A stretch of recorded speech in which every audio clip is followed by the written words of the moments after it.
नमो नमः मित्राणि। स्वागत है आप सबका Akhil Shiksha Manjari YouTube channel UGC NET JRF 2025। तो आप सब लोग यदि मेरे इस चैनल पर नए हैं तो चैनल को सब्सक्राइब करें, और यदि आपको वीडियो अच्छा लगे तो वीडियो को लाइक शेयर कमेंट जरूर करें और अपने मित्रों के साथ शेयर जरूर करें ताकि इस वीडियो का लाभ आपके मित्र भी उठा सकें। तो चलिए आइए चलते हैं आज के अपने विषय।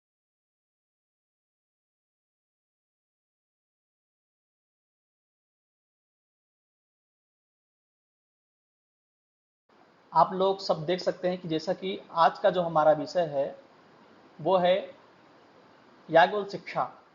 हम लोग जो हमारा यूजीसी नेट है, जो 73 कोड है, उसका जो सिलेबस है, प्रथम जो इकाई है उसका, उसमें आप देखेंगे कि त्रयस्वर प्रदर्शनम, स्वरित भेदा, प्रवृत्ति और स्वरभक्ति, ये 4 बिंदु वहां पर हैं जो कि आपको याज्ञवल्क्य शिक्षा के अनुसार अध्ययन करना है। ठीक, लेकिन इसमें जो स्वरित भेद है, विवृत्ति है, स्वभक्ति है, तो ये प्रातिशाख्य में भी प्राप्त होता है, याज्ञवल्क्य शिक्षा में ही, लेकिन ऋग्वेद प्रातिशाख्य में भी आपको ये चीज मिलेगा, तो आपको वहां से भी पढ़ना है।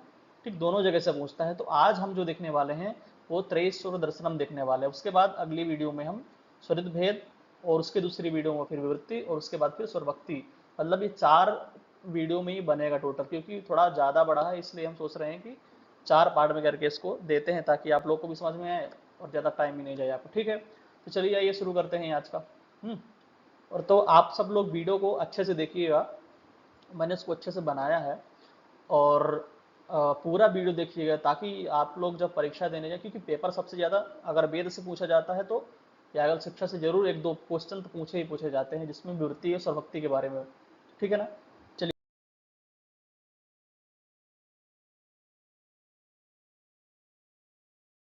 तो हमारा जो पहला बिंदु है त्रयस्वर दर्शनम। ठीक, तो हमने यहाँ पर श्री गणेशाय नमः किया हुआ है, तो आप लोग भी करके और इसको प्रारंभ कर सकते हैं ना। तो यहाँ पर जो याज्ञवल्क्य शिक्षा, जो महर्षि याज्ञवल्क्य जी का प्रोक्त जो ये याज्ञवल्क्य शिक्षा है, उसका जो प्रथम सूत्र है वो है अथातस्त्रयस्वरी लक्षणम व्याख्यास्यामः। यहाँ पर क्या होता है कि जब कोई ग्रंथ का प्रारंभ होता है तो आचार्य लोग जो है अथ का प्रयोग करते हैं, जो कि हम देख सकते हैं यहाँ पर बोल रहे हैं कि अथ मतलब अब हम त्रयस्वर लक्षण, तीनों स्वरों का स्वरूप और लक्षण की व्याख्या करेंगे। अथ अर्थ यहाँ पर क्या है, नए प्रकरण का आरंभ, शुभ संकेत, मंगल प्रत्यात्मक। आप जान सकते हैं कि अथ शब्द मंगल वाचक हमेशा रहा है, तो यहाँ पर भी मंगल वाचक का हम संकेत कर सकते हैं। फिर अतः जो है कारण बताने वाला शब्द, क्योंकि वेदाध्ययन का सार स्वर शुद्धि आदि, जो वेदाध्ययन तो उन्होंने मतलब वेद के बारे में बताया, और उसके बाद फिर इसके उसको आप उसका अध्ययन कैसे कर सकते हैं उसके बारे में शिक्षाएं ही बता सकते हैं कि उसका स्वर संचलन कैसे होना चाहिए, स्वर कितने होते हैं, किसका क्या लक्षण है, कि उसका क्या गोत्र है, क्या जाति है, क्या वर्ण है, ये सब चीज़ें जो है शिक्षाएं ही दे सकती हैं आपको। ठीक, तो चलिए आइए फिर आज यहाँ पर त्रयस्वर, तीनों स्वरों का समूह। ठीक, तो जो 3 स्वर है वो कौन कौन से हैं देखते हैं, उदात्त, अनुदात्त और स्वरित। मैंने थोड़ा सा यहाँ पर दे दिया, संकेत में उन्होंने कहा तो मैंने यहाँ पर दे दिया है। ठीक, अथातस्त्रयस्वर लक्षणम व्याख्या सामा, यहाँ पर त्रय बोल दिया है, उदात्त अनुदात्त तो नहीं दिया हुआ है, लेकिन फिर भी मैं आपको बता दिया हूँ कि यही है, उदात्त अनुदात्त और स्वरित, 3 यही चीज है। ठीक है, पहला जो है हमारा स्वर का भेद, स्वर कितने होते हैं। तो पहला जो श्लोक उन्होंने उद्धृत किया है याज्ञवल्क्य शिक्षा में, उदातश्चानुदातश्च स्वरितश्च तथैव तत् लक्षणं वर्णयिष्यामि दैवतं स्थानमेव च। ठीक, तो अभी हम इसका अर्थ देखेंगे। यह श्लोक बताता है कि तीनों स्वर, उदात्त उच्च स्वर जो वाला होता है मुख्य स्वर, अनुदात नीच स्वर निम्न उच्चारण वाला होता है, और स्वरित मध्य स्वर ऊंचे और नीचे के बीच में जो स्थित होता है। उदात्त में यदि आप वेद मंत्रों में यदि आप देखेंगे तो वहां पर कोई शब्द यदि रहता है तो उसमें स्वर नहीं होता है, प्रथम जो शब्द होगा उसमें स्वर नहीं होगा, और जो अनुदात्त होगा उसमें नीचे स्वर होता है। मैं आपको दिखाता हूं, जैसे अनुदात अगर है तो उसमें किसी भी शब्द के नीचे, जैसे ये ऊ है तो ऊ के नीचे आप देख सकते हैं ऐसा स्वर होगा। ठीक, और जो स्वरित होता है तो स्वरित का जो होता है वो ऊपर होता है ऐसा। ठीक, और उदात्त जो होता है उसमें स्वर नहीं होता है इसमें। ठीक, ये ऐसा ही रहता है। तो हम अभी इसमें जो स्वर का दैवत देवी संबंध और स्थानोच्चारण स्थिति दोनों का स्पष्ट वर्णन किया गया है, वैदिक स्वर प्रक्रिया में उदात्त, अनुदात्त, स्वरित इन तीनों के दैवत्व किस देवता से संबंध है तथा इनका स्थान क्या है, इनका वर्ण उच्चारण आदि क्या है, और रंग क्या है, गोत्र क्या है, जाति क्या है, इस सब चीजों के बारे में आगे हम देखेंगे। ठीक है ना, तो चलिए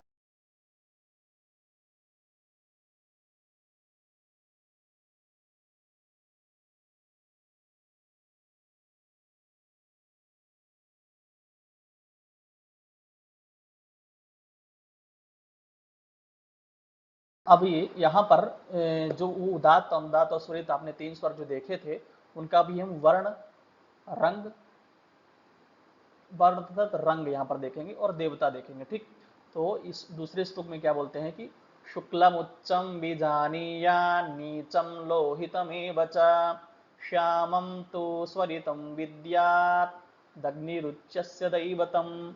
ठीक, तो यहाँ पर बोलते हैं उदात्ता शुक्लम उच्चम बीजानीयात नीचम लोहित में बचा, अर्थात जो उदात्त स्वर है वो शुक्ल वर्ण अर्थात श्वेत उज्ज्वल उसका वर्ण है, और श्यामम तो स्वरितम विद्यात, अनुदात्त जो है लोहित वर्ण है, बीजानीय नीतम नीचम लोहित में बचा। ठीक, अनुदात्त जो है लोहित वर्ण है, अरुण रक्त। ठीक, और स्वरित जो है श्यामम तो स्वरितम विद्यात, श्याम वर्ण जो है स्वरित का है, नीला गाढ़ जिसको बोलते हैं, और अग्नि रुचस दैवतम, यहाँ पर मतलब कि आगे की ये पंक्ति श्लोकों में है ऐसा इसलिए मैंने यहाँ दोनों शब्द दिए हैं, वर्ण और देवता दोनों दिया हुआ है, क्योंकि लास्ट की पंक्ति में देवता भी आ रहे हैं। तो जो अग्नि उदात्त जो है उसके उदात्त स्वर के जो देवता है वो अग्नि है। ठीक, अभी आगे और देवता हम देखेंगे।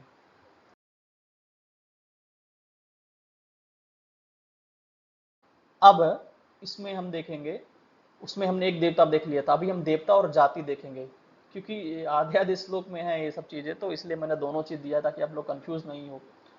फिर बोलते हैं तीसरे श्लोक में कि नीचे सोमं बीजानीयात् स्वरिते सविता भवेत् उदात्तं ब्राह्मणं विद्यात् नीचं क्षत्रियमेव च। ठीक, तो जो नीचे सोमम बीजानीयात्, नीचे अर्थात अनुदात्त स्वर नीच स्वर जो है उसके जो देवता हैं सोम, और जिसका जो वर्ण है वो क्षत्रिय है। ठीक, अभी यहाँ पर आपको पता चल जाएगा, नीचे सोमम बीजानीयात् स्वरिते सविता भवेत्, तो जो स्वरित शब्द मध्यम स्वर है उसका जो देवता है वो कौन है, सविता है। उदातम ब्राह्मणम विद्यात, उदात्त स्वर के कौन है, ब्राह्मण है, विद्या नीचम क्षत्रिय में बचा। ठीक, और जो अनुदात है उसके कौन है वर्ण, क्षत्रिय है।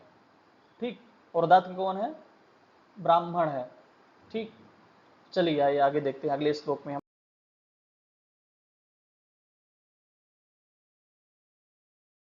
फिर जो है चौथा श्लोक में बोलते हैं जाति और गोत्र दोनों है इसमें, तो बोलते हैं कि वैश्यम तो स्वरितम विद्यात् भारद्वाजमुदात्तकम नीचम गौतममित्याहुर गार्ग्यम तो स्वरितम विदुः, अर्थात जो वैश्यम तो स्वरितम विद्यात्, अब यहाँ पर जो जाति बता रहे हैं कि जो स्वरित है उसका जो मध्य, जिसको हम मध्य स्वर बोलते हैं, जो उसका वर्ण है अर्थात जाति है वो वैश्य है। ठीक, और भारद्वाज उदात्तकम, जो उदात्त स्वर है उसका जो गोत्र है, ऋषि जो है वो भारद्वाज है। ठीक, और नीचम गौतम मित्याहुर, अनुदात्त जो है नीच के कौन है, गौतम है। स्वरित गार्ग्यम तो स्वरितम विदुहु, और जो स्वरित है उसके जो ऋषि हैं वो गार्ग्य हैं। ठीक, तो ये पूरा क्रम से ही मैंने दिया हुआ है, आगे पीछे कुछ भी नहीं है, इसका आगे मैंने चार्ट भी बनाया है ताकि आप एक बार में ही देख सकते हैं। ठीक, तो चलिए अगला श्लोक हम देखते हैं, और ये बहुत इंपॉर्टेंट बातें हैं, ऐसा नहीं, आप लोग इनको ध्यान में रखिएगा, क्योंकि परीक्षाओं में यही सब पूछने वाले होते हैं, कौन से उदात्त की जाति कौन सा, उदात्त का वर्ण कौन सा है ना, उसका गोत्र क्या है, तो यही सब चीजें होती हैं। फिर है छंद विचार, कौन से उदात्त का छंद क्या है, अनुदात्त का छंद क्या है, स्वरित का छंद क्या है, तो इस श्लोक के माध्यम से हम देखेंगे। जो 5 नंबर का श्लोक है हमारा, तो बोलते हैं कि विद्यादुदात्तम गायत्रम नीचम त्रैष्टुभमेव च जागतम स्वरितम विद्या देवमेव नियोगतः, अर्थात जो उदात्त स्वर है विद्यादुदात्तम गायत्रम, उसका क्या है छंद, गायत्री छंद है, नीचम त्रेष्टुभ में बचा, जो अनुदात नीच स्वर है वो उसका जो छंद है वो त्रिष्टुभ है, और जागतम स्वरितम विद्यात, जो जगती छंद है वो स्वरित का है। ठीक, स्वरित का जो छंद है वो क्या है, जगती है। विद्यादेव नियोगतः। ठीक, तो ये इसमें इस श्लोक के 5वें नंबर श्लोक में हमने जो उदात्त अनुदात्त स्वरित हैं उनके छंद के बारे में देखा, कौन से, गायत्री, त्रिष्टुप और जगती, ये क्रम से हैं। ठीक, चलिए आगे देखते हैं। ये सब आप लोग अपने नोट्स में नोट करते जाइएगा। ठीक, और एक बात और कहना चाहेंगे कि यदि आप लोग मेरी इस वीडियो को देखते हैं, आप लोग देख के निकल जाते हैं, ना तो सब्सक्राइब करते हैं, ना लाइक करते हैं, ना कमेंट करते हैं, तो प्लीज़ ये सब आप लोग करिए ताकि मुझे भी कुछ ऐसा उत्साह हो आपके लिए, आप लोगों के लिए कि मैं ऐसे ऐसे वीडियो बनाता रहूँ। आपको पूरी स्पष्टता के साथ पढ़ाएंगे, कोई शंका नहीं रहेगी आपको। ठीक, तो जो अभी हमने 5 श्लोकों में देखा है, मैंने उन 5 श्लोकों को एक चार्ट के माध्यम से, तालिका के माध्यम से आपको मैं वो दिखाना चाहूंगा।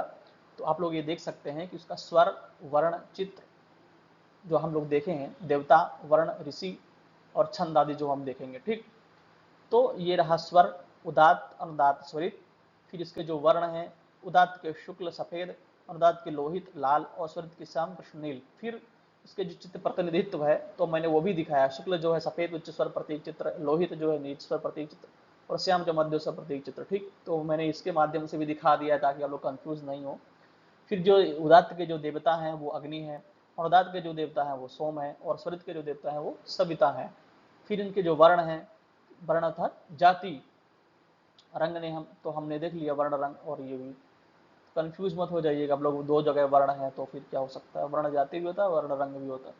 तो उदात्त जो है वह ब्राह्मण है, ब्राह्मण जाति से है, और जो अनुदात्त है वो क्षत्रिय जाति से है, और स्वरित जो है वैश्य से है। ठीक, इनका ऐसा रूप दिया गया है। फिर जो उदात्त की जो ऋषि हैं वो भारद्वाज हैं, और इसके अनुदात्त के गौतम हैं, और स्वरित के जो गार्गी ऋषि हैं। ठीक, इनके छंद हैं क्रमशः, तो छंद जो उदात्त के गायत्री है, अनुदात्त के त्रिष्टुप है, और स्वरित के जगती छंद है। तो हमने इस चार्ट के माध्यम से, आप श्लोक भी ध्यान में रखिएगा, हमने चार्ट दे दिया है तो आप सिर्फ चार्ट से ही पढ़ लीजिएगा, ऐसा नहीं।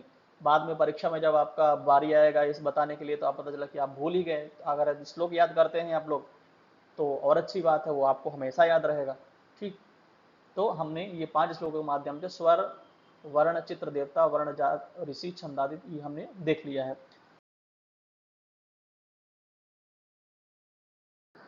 तो अब हम यहाँ पर 7 स्वर देखेंगे। त्रय स्वर दर्शनम में हमारे ये भी आता है। त्रय स्वर दर्शन मतलब क्या था, त्रय स्वर क्षणम व्याख्या सामा जो उन्होंने बोला है।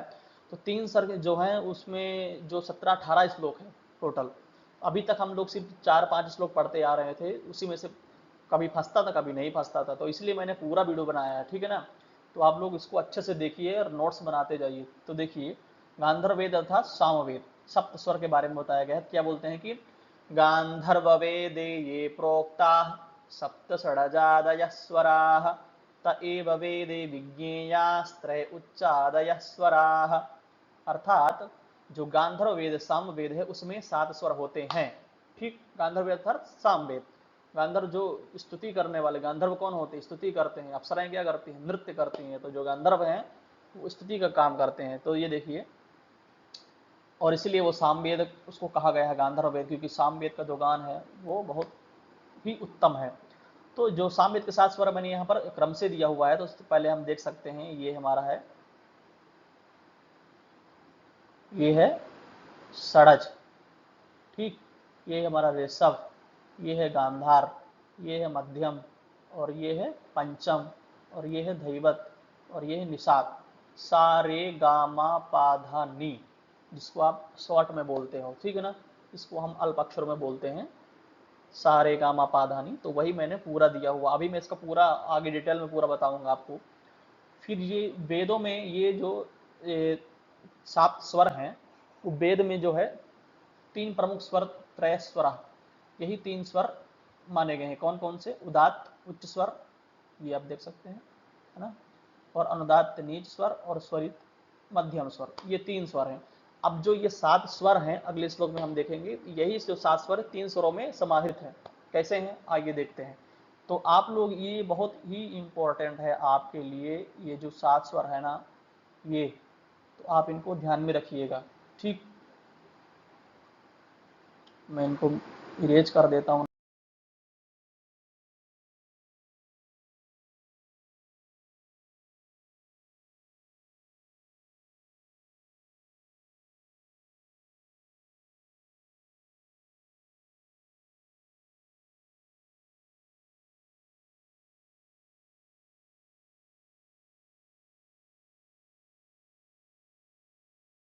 अब देखें सप्त स्वरों का 3 स्वरों में अंतर्भाव कैसे हुआ। ठीक, जो 7 स्वर थे वो 7 वैदिक सप्त स्वर जो सामवेद बताए गए तो चारों वेद में होने चाहिए ना, सप्त स्वर बताए फिर 3 कैसे हो गए, तो इसमें आप लोग की ये शंका जो है दूर हो जाएगी अभी। तो ये भी प्रश्न पूछता है कि उदात्त स्वर में कौन कौन से ये स्वर समाहित हैं, आप हल्के मत दीजिएगा इनको, ठीक है ना। तो देखिए आगे क्या बोलते हैं, इस श्लोक के माध्यम से हम देखेंगे। उच्चौ निषाद गांधारौ नीचा वृषभधैवतौ शेषास्तु स्वरिता ज्ञेयाः षडज मध्यम पंचमाः। अर्थात उच्चौ निषाद गांधारौ, जो उच्च अर्थात उदात्त स्वर है उसमें 2 स्वर समाहृत हैं, वो कौन से हैं, निषाद और गांधार। नीचा वृषभ धैवतौ, तो फिर जो नीच स्वर है उदात्त स्वर है उसमें ऋषभ और धैवत 2 स्वर समाहित हैं। ये नीच स्वर के अंदर ये 2 स्वर अंतर्हित हैं, ठीक, इनके ही अंदर नीच में आ जाते हैं, दोनों स्वर आ जाते हैं। फिर बोलते हैं शेषास्तो स्वरिता ज्ञेयाः षडज मध्यम पंचमाः, तो जो स्वरित है मध्यम स्वर है वो शेष स्वर जो है षडज मध्यम और पंचम ये जो है स्वरित के अंदर समाहित है, अंतर्भाव है। ठीक, तो ये 3 स्वर थे हमारे उदात्त अनुदात्त स्वरित, और जो 7 स्वर हमने पिछले श्लोक में देखा था वो सातों स्वर इसी उदात्त अनुदात्त स्वरित में समाहित हो गए हैं। ठीक, तो ये आपका पूरा क्लियर हो चुका है, मैंने इसीलिए इस तरह से बना दिया था कि कोई भी आपको डाउट नहीं हो, कोई कंफ्यूजन नहीं हो, कोई शंका नहीं हो आपके मन में। तो ये सब चीज़ें बहुत ही महत्वपूर्ण है, आपको परीक्षा के लिए बहुत उपयोगी है। तो मैं आपसे बार बार यही कहूँगा कि आप लोग वीडियो को पूरा देखें, भले आप कुछ करें चाहे नहीं, लेकिन मुझे ये लगता है कि मैंने इतनी मेहनत किया है तो आप लोग पूरा जरूर देखें इनको। ठीक, चलिए आइए आगे देखते हैं। फिर बोलते हैं षडजादि सप्त स्वरों का उच्चारण प्रकार।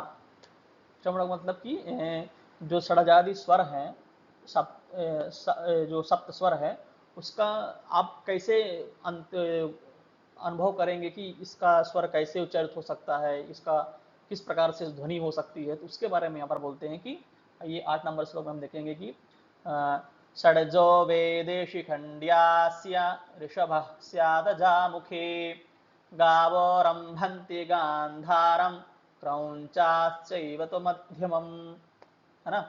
तो देखते हैं जो षडजो वेदे शिखंड्यास्य, जो षडज है उसका जो उस स्वर का जो उच्चारण करने वाला जो ये पशु है, वो पक्षी है, वो कौन है, मयूर है। शिखंडी अर्थात क्या होता है, मयूर होता है।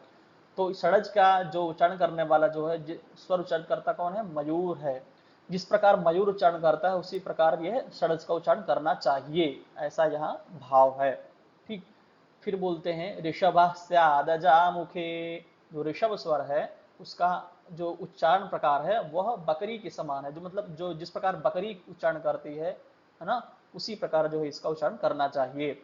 फिर बोलते हैं गावो रंभन्ति गांधारम, जो गाय है, गांधार जो स्वर है उसका जो उच्चारण करती है वो गाय करती है। जो गाय जब चिल्लाती है ना, बोलती है या किसी अपने बच्चे को पुकारती है, तो उस स्वर को आप जब देखेंगे वो गांधार ध्वनि है, वो आप समझिएगा गांधार का जो स्वर वैसा ही होना चाहिए। ठीक, फिर बोलते हैं क्रौंचाश्चैव तो मध्यमम, परीक्षा में पूछ लेता मध्यम स्वर का उच्चारण किस कौन करता है, कोकिला करता है, गांधार करता है, सब करता है। तो आप लोग इनको, इस श्लोक बहुत महत्वपूर्ण है, आप लोग याद करें तो जो मध्यम है, जो क्रौंच पक्षी है इस स्वर को उच्चारण करता है। मध्यम स्वर को कौन करता है, क्रौंच नामक पक्षी है उच्चारण करता है। ठीक, आगे देखते हैं।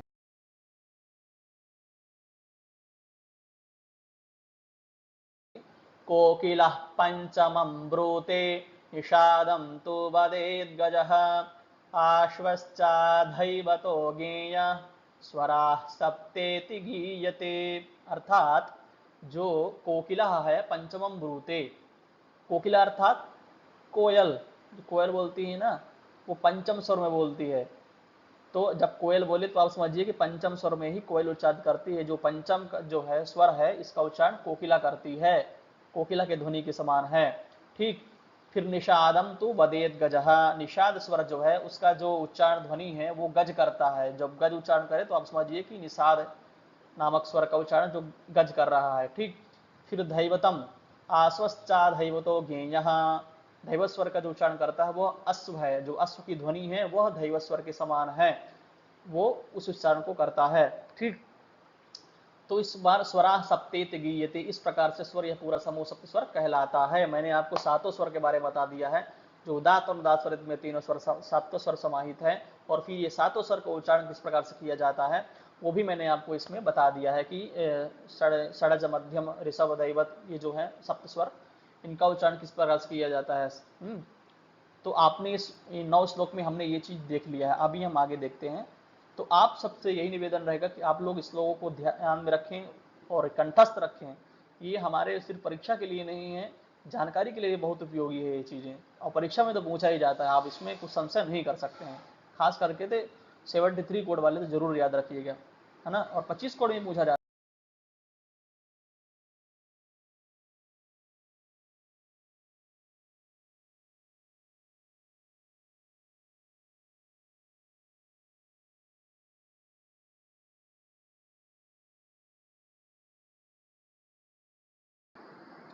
अभी जो हमने 7 स्वर देखे हैं उनका मैंने पूरा यहाँ पर चार्ट दे दिया है। फिर से आप श्लोक भी देखिए और इसको भी देखिए, ठीक। ये आपके मतलब कि दृष्टि के अनुसार अगर आप एक बार देख लें तो आपको स्मरण में रहे, इसलिए मैंने इसको बनाया है।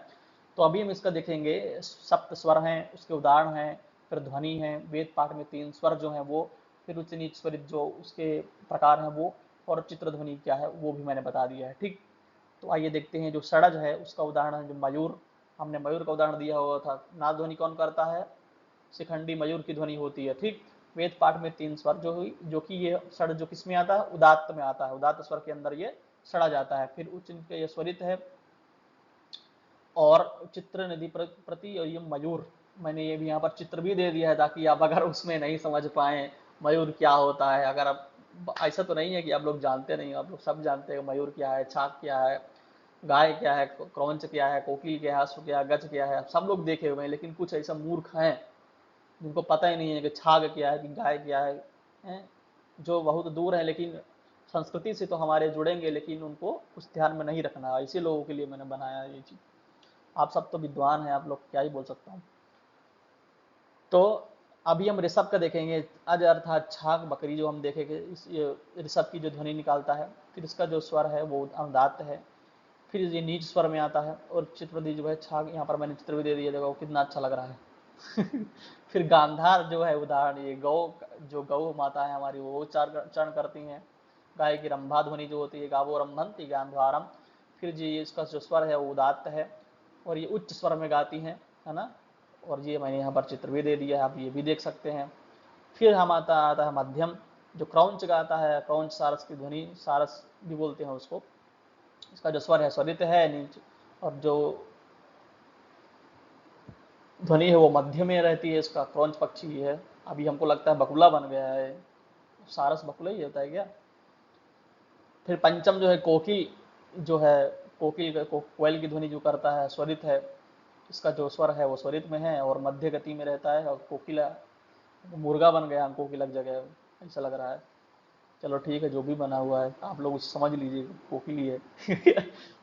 फिर दैवत जो है अश्व है, और इसकी जो हिमनाद है, ध्वनि है, हरण आता है ना, तो वो जो ध्वनि है, और ये स्वर जो अनुदात्त में है। और इसका जो स्वरित है वो नीच है, नीच में है, नीच गति जो है नीच की है उसकी। अश्व जो है इसका प्रतिनिधि, देखो ये मस्त दौड़ रहा है।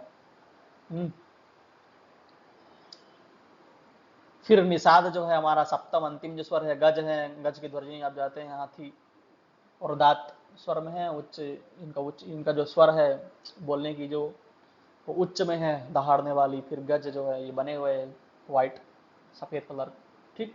तो इस तालिका के माध्यम से हमने सब कुछ देख लिया है जो श्लोक में पीछे पड़े हुए हैं। 7 स्वर 3 प्रकार के जो समाहित है वो भी देख लिए हैं, इनके जो ध्वनि है वो भी देख लिए हैं, और उच्च नीच भी देख लिए हैं, इनके प्रतिनिधि चित्र भी देख लिए हैं। तो हमारा ये जो है अभी षडाजाति सब कंप्लीट हो गया है। अभी आगे के स्वरों में हम और भी बहुत कुछ देखेंगे। अब हम देखेंगे मात्रा काल। त्रय स्वर है तो उदात अनुदात स्वरित है, तो इनकी मात्रा क्या हो सकती है, इनका कैसे उच्चारण किया जा सकता है, तो वो भी हम देखेंगे। तो बोलते हैं इसमें 10 नंबर श्लोक में बोलते हैं कि निमेषो मात्रा काल स्याद् विद्युत कालेति चापरे अक्षरातुल्य योगात्वान् मतिः स्यात् सोमशर्मणः।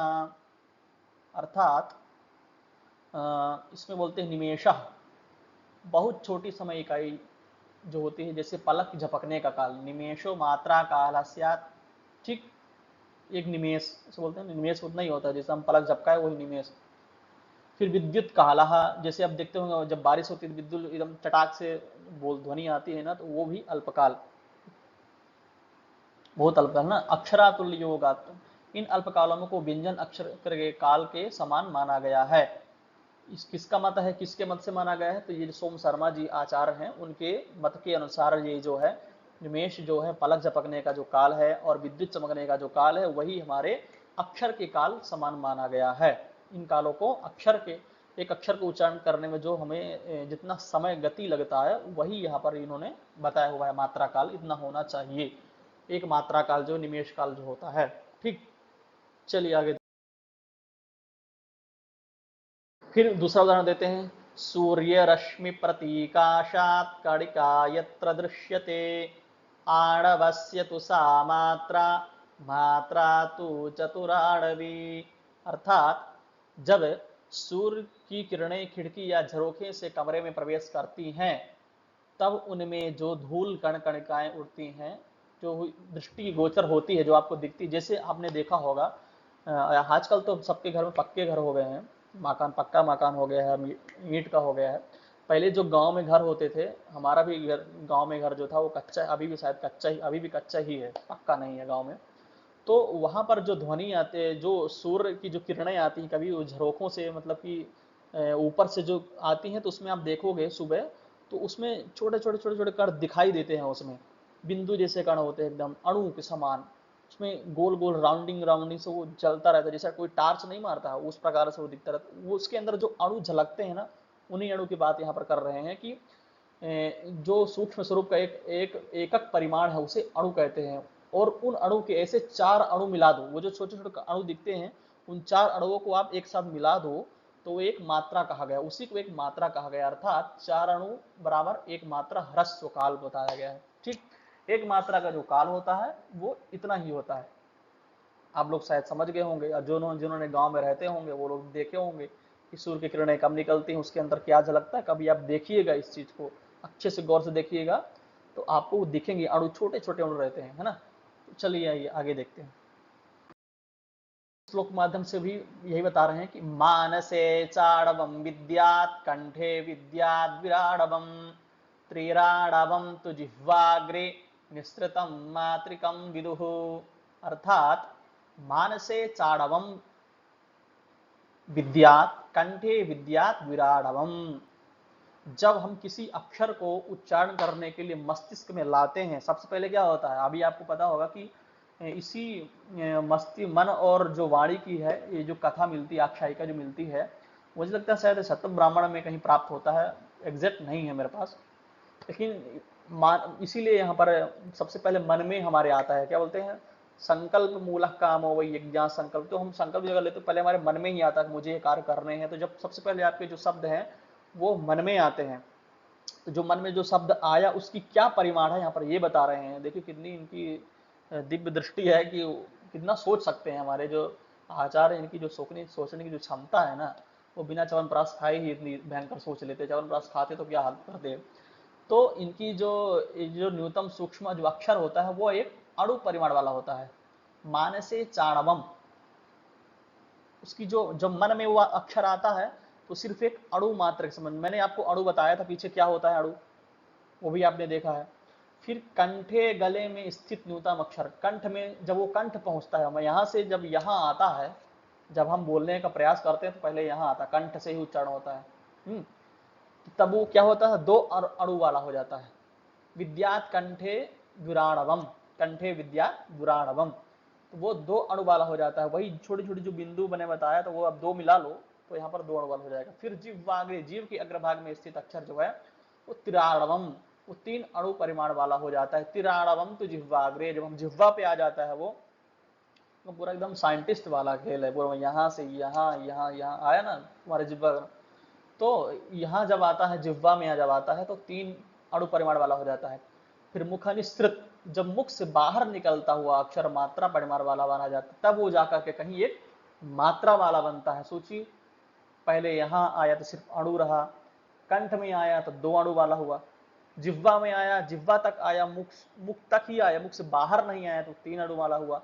और जैसे ही बाहर निकला, जैसे जो मैं बोल रहा हूँ, जो मेरी ध्वनि निकल रही है वो एक मात्रा परिमाण वाला हो गया है। तो मैंने यहाँ पर पूरा एकदम बांट दिया है। देखिए अवस्था क्या रही, पहले हम अवस्था देखेंगे, फिर परिमाण देखेंगे, फिर काल मात्रा देखेंगे। जब मन में रहा तो एक अणु रहा, मतलब अणु परिमाण वाला एक अणु बोल सकते हैं, एक एक चौथाई भाग। फिर कंठगत में आया तो 2 अणु वाला हुआ। फिर जीवाग्रगत में 3 अणु वाला, 3 चौथाई भाग। फिर मुख निसृत बाहर निकलना, अच्छा अर्थात एक मात्रा काल वाला हुआ। ठीक, तो मुझे आशा है कि आप लोगों को ये समझ में आ गया होगा और परीक्षा में आप लोगों को बहुत सरलता होगी अगर इस हिसाब से आप पढ़ेंगे तो। मुझे नहीं लगता कि और कुछ समझाने की आवश्यकता है मुझे इसमें। ठीक, चलिए आगे देखते हैं। तो आप लोगों से निवेदन यही है कि अगर आप लोग ऐसा ही पढ़ना चाहते हैं तो मेरे चैनल को सब्सक्राइब करिए और मुझे सपोर्ट करिए, ताकि मैं ऐसी वीडियो आप लोगों के लिए बनाता रहूं। ठीक है ना, चलिए आगे देखते हैं।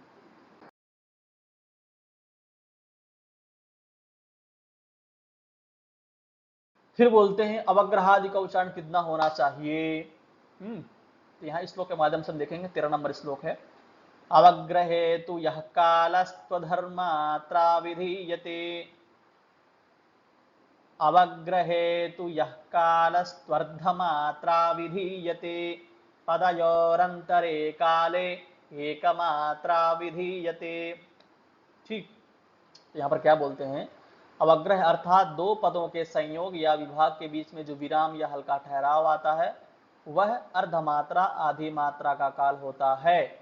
जैसे कि हम अभी उदाहरण देखेंगे। यहाँ पर समास पद विभाग के मध्य अर्धमात्रा काल सहस शीर्षा या देखेंगे तो यहाँ पर जब पद पाठ देखेंगे तो सहस्त्र शीर्षा पुरुष सहस्राक्ष सहस्र, इसमें जब देखेंगे तो यहाँ ये अवग्रह है। तो यही जो अवग्रह है इसका काल कितना होना चाहिए, ये आधी मात्रा बोल रहे हैं। सहस्र सहस्र शीर्षा ऐसा बोल सकते हैं। सहस्र शीर्षा पुरुष सहस्राक्ष सहस्रपाद सहस्रपाद सहस्र, जो ये निकला ना ध्वनि आ, उतना ही वो जो उसका जो मात्रा काल होता है वो आधा अर्ध मात्रा होता है, आधी मात्रा काल वाला ये होता है। ठीक, यहाँ मैंने यहाँ पर समझाया भी, यदि मैं नहीं भी बोलूंगा तब भी आप समझ जाओगे। यहाँ सहस्र और शीर्षा के बीच में जो अवग्रह है उसका उच्चारण अर्धमात्रा के ठहराव जितना होता है। इसी प्रकार आप इनको भी द्युमत्तमम द्युमत्तमम द्युमत्तमम तिष्ठद्भ्यः तिष्ठद्भ्यः ऐसा बोल सकते हैं। इन सब में जो ये अवग्रह है स्थान पर अर्धमात्रा काल होता है। जो अवग्रह होता है उसका अर्धमात्रा काल समझना चाहिए हमें। ठीक, परंतु जब 2 पूर्ण शब्दों के बीच विराम आता है तब वह एक मात्रा के काल के बराबर हो जाता है। अभी आपने जो देखा है ये शब्दों के बीच में रहा है। ठीक, अभी ये 2 शब्दों के बीच में आपने देखा है।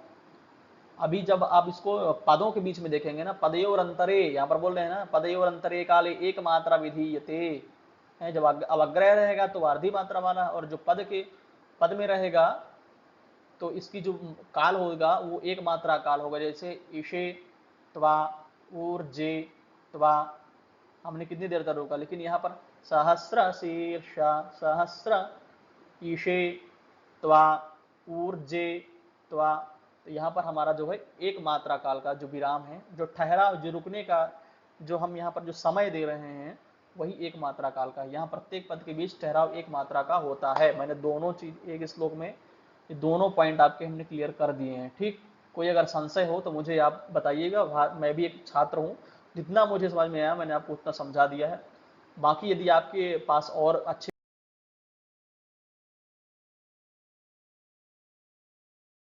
इस जो मात्रा नियम है, एक मात्रो भवेद् ह्रस्व द्विमात्रो दीर्घ उच्यते, त्रिमात्रस्तु प्लुतो ज्ञेयो व्यंजनम चार्धमात्रिकम। अर्थात जो एक मात्रा भवेद् ह्रस्व, जो वर्ण एक मात्रा काल में उच्चारित हो वह ह्रस्व स्वर कहलाता है। एक मात्रो भवेद् ह्रस्व, द्विमात्रा दीर्घ उच्यते, जो वर्ण 2 मात्रा काल तक खींच कर बोला जाए वह दीर्घ स्वर वाला होता है। एक होता है आ, एक होता है आ, ऐसा। ठीक, त्रिमात्रा प्लुतः ज्ञेयः, जो 3 मात्रा काल तक विस्तृत उच्चारित हो वह प्लुत स्वर कहलाता है। कैसे, इसे बोलते हैं ना, वो बोलते हैं लो लो का, थोड़ा लंबा खींचे हमने इसको, इन दोनों से थोड़ा ज्यादा जिसको खींचे, वही 3 मात्रा काल वाला वो प्लुत हुआ। ठीक, व्यंजनम चा अर्धमात्रकम, जो व्यंजन होते हैं उनका कुछ अस्तित्व तो नहीं होता है, मुझे तो ऐसा लगता है, क्योंकि वो बिना स्वर के उच्चारित हो ही नहीं सकते हैं। तो उनका जो होता है वो अर्धमात्रा काल में होता है, क्योंकि स्वयं राजंतेति स्वराहा, जो स्वर होते हैं वो स्वयं में राजा होते हैं, वो अपने आप ही उच्चारण हो सकते हैं, उनको किसी की आवश्यकता नहीं है। लेकिन जो व्यंजन होते हैं उनको उच्चारण करने के लिए स्वर की आवश्यकता होती है, इसलिए यहाँ वो अर्धमात्रा काल वाले होते हैं। फिर मैंने यहाँ पर इनके स्वर भेद भी दे दिए हैं, काल मात्रा भी दे दिया, उदाहरण भी दे दिया हूँ, लक्षण भी दे दिया हूँ। हर्ष जो होता है एक मात्र काल वाला होता है, हर्ष क्या क्या होते हैं, आ ई उ री री। लक्षण किया अल्पकाल उच्चारण। ठीक, दीर्घ जो होते हैं दो मात्रा काल, आ ई उ री, ऐसा दीर्घ काल उच्चारण। ठीक, प्लुत जो होता है तीन मात्रा काल, आ ऐसा जब बोलते हैं इनको अलग ही उच्चारण होता है, तीन मात्र ई उ, ऐसा वैदिक स्वर विशेषता संहिता पाठ में प्रयुक्त होते हैं ये, है ना, प्लुत वगैरह ऐसे किसी नॉर्मल श्लोकों में नहीं हो सकता है ऐसे। फिर जो व्यंजन है वो अर्धमात्रा वाल का खा गा चा इत्यादि जो है स्वर संयोग हेतु अर्धमात्रिक होते हैं। ठीक, तो हमने ये देख लिया है मात्रा नियम। अब आगे हम देखते हैं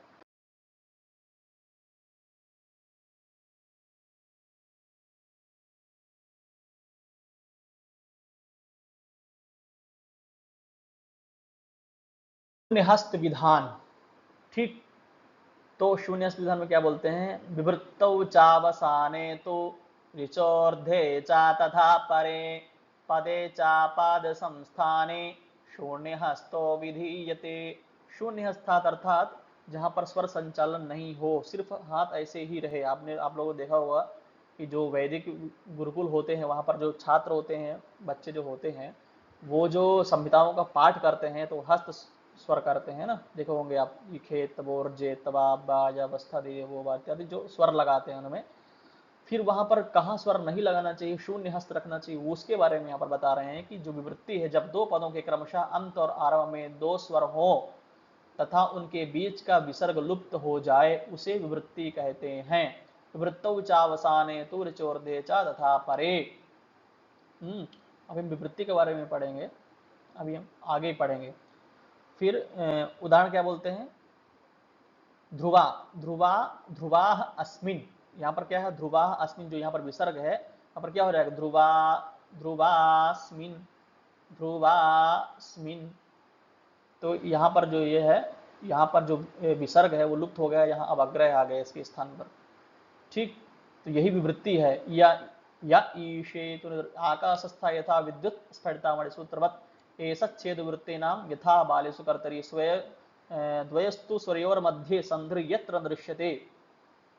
क्या बोल रहा है, द्वयस्तु स्वरयोर मध्ये संधि यत्र दृश्यते, इन दोनों स्वर के बीच में जहां संधि नहीं है वही है, वहां पर क्या होता है, वृत्ति स्वर। ठीक, तो ऐसी वृत्ति मंत्र के अंत आधे मंत्र या अवग्रह अनुस्वार विसर्ग के पश्चात तथा पद पाठ पाद संस्थान पर शून्य हस्त स्थिर हाथ रखना चाहिए। ठीक,